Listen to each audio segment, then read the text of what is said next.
নমস্কার, গাছওয়ালার আরেকটা ভিডিওতে আপনাদেরকে স্বাগত। আজকে আমি অস্ট্রেলিয়ান জবা সম্বন্ধে আপনাদের সঙ্গে আলোচনা করব। এই যে আমার জবা গাছটা দেখতে পাচ্ছেন, এই গাছটা মোটামুটি কিন্তু প্রায় 4 ফুটের মতো লম্বা। ফুলগুলো দেখতে পাচ্ছেন, একটা গাছে 3টে ফুল ফুটেছে। অন্য দিন বেশি করে ফোটে, তবে আজকে 3টে ফুটেছে। দেখুন, জবার কালারটা যেদিনকে প্রথম ফোটে সেদিনকে প্রথম দিকে সকালের দিকে হলুদ থাকে, তারপরে একটা অংশটা একটু সাদা থাকে, তারপরে হালকা লাল, তারপর ডিপ লাল। মানে একটা ফুলের মধ্যে প্রায় 4টে রকমের রঙের আপনি তারতম্য দেখতে পাবেন। আর ফুলের সাইজ দেখুন, আমার হাতের থেকেও অনেক বড়, ভীষণ বড় সাইজের ফুলগুলো হয়। সাধারণত মানুষেরা গাছকে আকর্ষণীয় করে তোলার জন্য ডালগুলো অত্যন্ত ছেড়ে দেয় এবং ঝোপালো একটা সুন্দর শেপ হয়। কিন্তু আমি মনে করি সব জিনিস যদি একদম ছবির মতো সুন্দর হয়, সে জিনিসটা দেখতে একটু আর্টিফিশিয়াল লাগে। যে জিনিসটা যেরকম তাকে সেরকম থাকতে দিলেও অনেক সময় একটা অসাধারণ সৌন্দর্য তৈরি হয়। আর সব কিছু পারফেক্ট করতেই হবে বা হতেই হবে এরকম তো কিছু জবরদস্তি নেই। তো দেখতে পাচ্ছেন গাছটা কতটা লম্বা। দেখুন, পাশে কেউ দাঁড়ালে হয়তো আমি বোঝাতে পারতাম ভালো। গাছটা প্রায় এক মানুষ সমান লম্বা। তো এটা বেড়ে গেছে, আমিও ওকে বাড়তে দিয়েছি।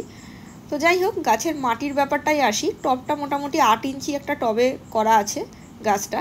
এবং মাটি বলতে ওই দোআঁশ মাটির মধ্যে একটু বালি আর একটু ভার্মিকম্পোস্ট মিশিয়ে মাটিটা তৈরি করেছি। এবং মাঝে মাঝে পাতলা করে খোল 2-3 দিন ভিজিয়ে রেখে তার জলটা দিই, ব্যাস এতটুকুই যত্ন। এর বেশি যত্ন আমার মনে হয় না জবা গাছে করতে লাগে। আর জবা গাছে একটা জিনিসের সমস্যা খুব দেখা যায়, সেটা হচ্ছে মিলিবাগ। মিলিবাগ হলে আমি একটু জলের মধ্যে পাতলা করে নুন আর লেবু আর হালকা অল্প করে শ্যাম্পু, খুবই সামান্য দেবেন, শ্যাম্পুটাতে একটু ক্ষার থাকে, যেটা গাছ খুব বেশি পরিমাণ হলে সহ্য করতে পারে না, দিয়ে আপনি স্প্রে করে দেবেন। এই ঘরোয়া টোটকাতে দেখবেন মিলিবাগ আরামসে চলে যাবে। আপনাকে দোকানে দৌড়ে কোনো কেমিক্যাল ওষুধ কিনে আনতে হবে না।